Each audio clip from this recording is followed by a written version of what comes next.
Magandang oras sa ating lahat. Ang ating pag-uusapan ngayon ay tungkol sa kung anong nilalaman ng invitation letter ng sponsor o kung paano gawin ito, kung ano yung mga nilalaman niyang information. At balik ulit tayo sa government website of Canada. Sa una, sabi niya dito, ang letter of invitation daw, it's not a guarantee na mabibigyan ng visa yung iniimbitahan mong bisita. Sabi niya, ang magdi-decide daw po ay yung mga visa officers at depende kung ma-meet mo yung criteria ng Canada's immigration law.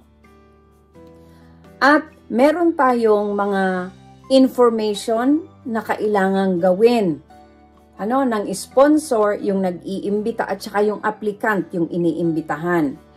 Una, puntahan natin kung ano yung mga kailangang impormasyon ng isang sponsor o yung nag-iimbita, kunwari sa Canada or sa USA, gagawa ng sulat yung sponsor, gusto niyang imbitahan yung mga parents niya kasi permanent resident na siya o di kaya citizen na siya ng Canada. Kunin natin ang Canada. So, balik tayo sa website. Sabi niya, you must include this information about the person you are inviting.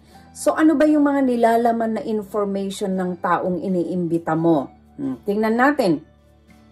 Una, sabi niya, meron yung complete name, date of birth, address and telephone number, your relationship to the person, kaano-ano mo yung iniimbita mo, the purpose of the trip, ano yung ilalagay mo na rason.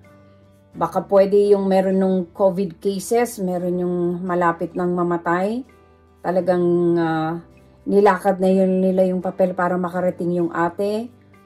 Makausap man lang niya bago mamatay yung pasyente, dahil na tamaan ng COVID. So, either bisita to unite with the family, depende kung anong ilalagay nyo dito. How long the person plans to stay in Canada? Ilang buwan? Usually, hindi po pwedeng ilagay mo kaagad na 1 year. Kung pwede, for sure na para makonsider siya is 6 months, up to 6 months. Meron kasi yung mga nag-imbita ng mga parents nila dito, 6 months ang ini-allow ng government tapos i-renew mo na lang. Pero wag mong ilalagay sa sulat na diretsong 2 years o di kaya 3 years. Nako, baka ma-disapprove yan. 6 months muna ang maximum na ilagay mo. Pag nandito na at gusto niyang mag-extend ng stay, i-renew na lang. Kasi naman ang visa, pag nagbibigay sila ng visa usually 5 years yon. So kung gusto niyang tumira dito ng 2 years, huwag niyong ilalagay sa sulat na 2 years kaagad kasi baka ma-disapprove yan. 6 months and then renew, gano'n na lang. And then sabi niya, where the person will stay and how he or she will pay for things. So kaya po tayo gumagawa ng letter of invitation kasi ipapangako natin na tayo ang gagastos sa kanila. Kaya po hahanapin ng Government of Canada ang isang attachment dito sa letter of invitation are yung bank statement, employment certificate, yun po. Pero ang focus natin ngayon as kung anong nilalaman ng invitation letter. And when the person plans to leave Canada. So ilagay po natin yun. Kung sinabi natin 6 months, tingnan natin kung anong hanggang 6 months yun ang ilagay natin. So, yun po ang kailangan na nilalaman ng letter of invitation sa information para sa aplikante. Ngayon naman, punta tayo sa kung anong kailangan na information ng nag-i-invite o di kaya sponsor. So sabi dito parehas din, complete name, date of birth, address and telephone number in Canada, job title, whether you are a Canadian citizen or permanent resident, a photocopy of a document proving your status in Canada, such as Canadian birth certificate o siguro passport, kasi nakalagay naman doon na ang passport mo is Canada, ibig sabihin Canadian citizen ka. Pag permanent resident ka, yung PR card, pwedeng i-photocopy. Bago natin ituloy, gusto kong bumalik dito sa my job title. Bakit kailangan ng job title? Usually ito, kailangang samahan mo ito, i-attach mo yung employment certificate para i-prove na talagang may trabaho ka. Bakit nila hinihiling itong job title? para malaman nila na ikaw ay employed. Hindi po kasi gusto ng Government of Canada na mag-sponsor ka tapos magiging pabigat sa gobyerno. Kaya po nila hinahanap ang job title mo at employment certificate, bank statement, para makita nila na kaya mong gastusin yung bisitang iniimbita mo at hindi magiging pabigat sa gobyerno. Kaya nga po, may insurance din na kailangang bilhin para sa bisita. Okay. Sabi niya, kailangan mo ring ilagay yung details of your family such as names and dates of birth of your spouse and dependents. This is mandatory for the parent and grandparent super visa.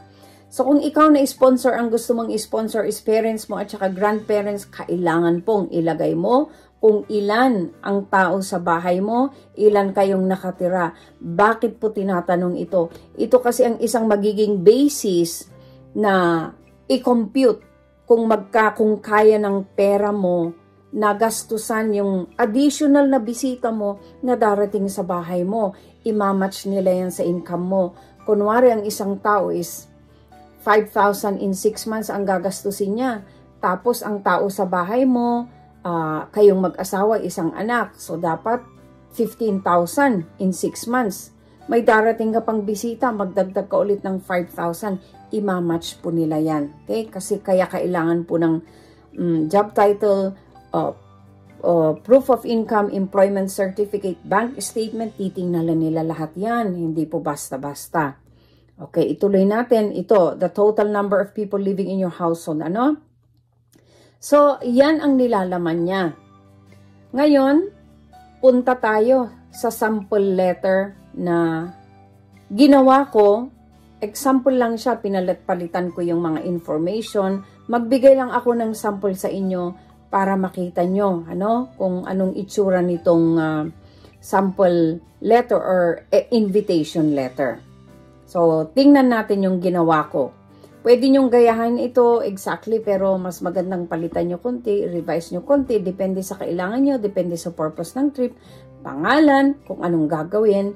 Yan po. So, tingnan natin itong ginawa kong sample. Ito basahin ko. August 31, 2023, yung date, the Canadian Embassy, Immigration Department. Dear Visa Officer, regarding letter of invitation for my parents to come to Canada. This is to formally invite my father Mario Banatan, born January 1, 1950, and my mother Maria Banatan, born October 5, 1955, to come to Canada. They currently reside at number 67, Apple Street, Baguio City, Philippines. Both of them are in good health and can do things on their own. They can be both contacted at CP number and email address. Ayan. Gawin nating simple, short but direct to the point. Huwag yung paligoy-ligoy na kagaya ng ginagawa natin sa Pilipinas. Because of time constraint, wala pong oras ang immigration na magbasa ng paligoy-ligoy na sulat.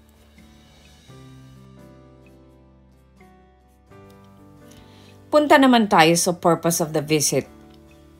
The purpose of the visit is for us to unite as a family for a short time, 6 months maximum after 5 years of not being with them, and for them to see the beauty of Canada. They do not intend to stay in Canada permanently. During their visit, they will stay with us at our current address. So makita nyo ito, dito natin ilalagay sa second paragraph kung ano yung rason, kaya depende po sa inyo kung anong rason nila. Ang ilagay natin yung totoo, tsaka ilagay natin na 6 months or shorter, wag nating ilalagay na 1 year or 2 years kasi baka yan ang rason na ma-disapprove. Ngayon, balikan natin yung website. Tingnan natin kung nasagot natin yung lahat na kinakailangan. So, complete name, date of birth, meron, address and telephone number, your relationship, sabi natin parents, the purpose of the trip is to reunite, how long, at saka when the person plans to leave, 6 months po yun. Understood na po yan. And where the person will stay and how or he or she will pay for things, sabi niya. So, titira siya sa current address ng anak niya. At sinabi natin doon sa sulat na sasagutin ng anak niya yung mga pangangailangan nila habang nasa Canada. So nasagot natin lahat ito, which is good. Ngayon naman, punta tayo sa information ng sponsor o nag-iimbita. Basahin natin. The following are further information about us. My wife, Anita Banatan, born May 26, 1970. My son, Joshua Banatan, born January 6, 2015. And I are all Canadian citizens. Further, my wife works as a bank teller and I currently work as a carpenter, both full-time since 2013, while my son is an elementary student. I and my wife are confirming that we will support my parents with all the expenses they need while here in Canada temporarily, including their insurance. We have attached all the documents needed in support to our application. So, ito po, information na ito ay para sa sponsor. Yung una para sa applicant, ito ay para sa sponsor. Tingnan ulit natin kung nasagot natin yung mga tanong dito, yung kailangan para sa sponsor. So sabi niya, complete name, meron, date of birth, address and telephone number in Canada, job title, whether you are a Canadian citizen or permanent resident, a photocopy of a document proving your status in Canada. So yan, i-attach na po ito. Details of your family such as names and dates of birth of your spouse and dependents, meron po ito. The total number of people living in your household. So understood na po yon. So nasagot natin lahat. Maganda yung laman ng ating sulat. For parents and grandparents super visa only, sabi niya, you must provide a written and signed promise of your financial support for your parents or grandparents for their entire stay in Canada. So, pwede na rin po na sa invitation letter na ito, pwede nating i-emphasize, dagdagan yung invitation letter natin kanina, na i-emphasize natin na gagastusan nyo lahat sila kung darating sila on their entire stay, especially pag mapapa-extend kayo. Proof that your income meets or is above the low-income cutoff for the total number of people, including the visiting parents or grandparents.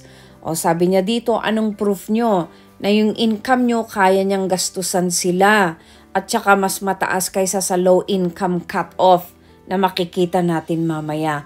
So yan, maipapakita niyo sa pamamagitan ng Certificate of Employment kasi ilalagay nila doon kung magkanong sahod mo o di kaya assessment galing sa Canada na nailagay kung magkano ang yearly income mo, makikita nila doon nila ibabase kung kaya nyong gastusan sila.